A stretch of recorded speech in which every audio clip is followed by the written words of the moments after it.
Hi everyone, this is Carla from Shopping Apps Tips PH at welcome sa aking YouTube channel. Our topic for today is how to create Lazada account. If you are interested, keep on watching. Okay, punta po tayo sa ating Lazada app. And dito sa baba, sa right side, i-click po natin ang account. And dito naman sa taas, meron pong login and sign up. I-click po natin ang sign up. And then, i-enter naman po natin ang ating mobile number.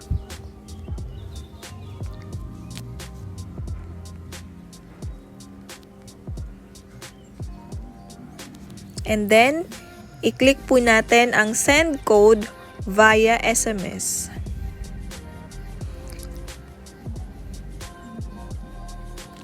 Antayin lang po natin ang 4-digit code.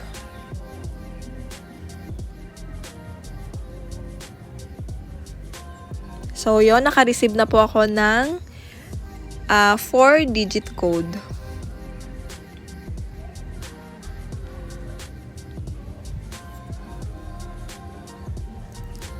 And then, para ma-complete yung account natin, maglagay po tayo ng email address.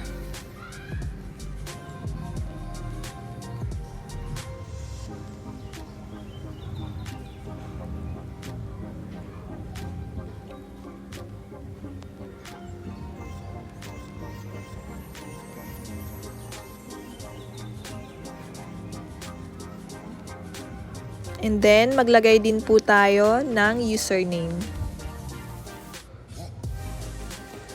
And then, i-click po natin ang verify your email.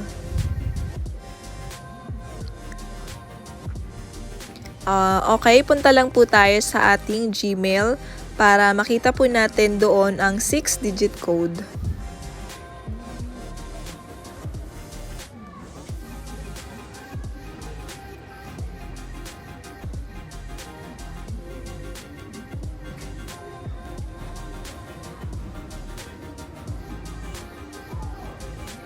So, yon, okay na, nakapag-register na tayo sa Lazada. So, ngayon, meron na po tayong Lazada account. So, pwede na po tayong makapag-browse dito sa Lazada if meron tayong gustong bilhin. So, yan, pwede po nating i-explore dito sa For You, sa Like, sa Message, sa Cart, and Account. So, yan. Pwede rin po tayong mag-collect ng coins dyan. Ayan.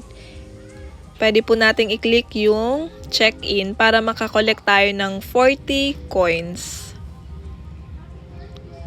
Ayan. So, bukas, pag open po natin ang ating Lazada, ay magkakaroon tayo ng 60 coins. So, everyday po yan. Iba-iba. May 40, may 60, and meron ding 80. So, yon. Ayan, pwede na po nating explore ang ating Lazada account. So, that's it. I hope meron po kayong natutunan kung paano mag-create ng Lazada account. Kung meron, please like this video, comment, subscribe, and hit the notification bell. Thank you for watching. Bye for now.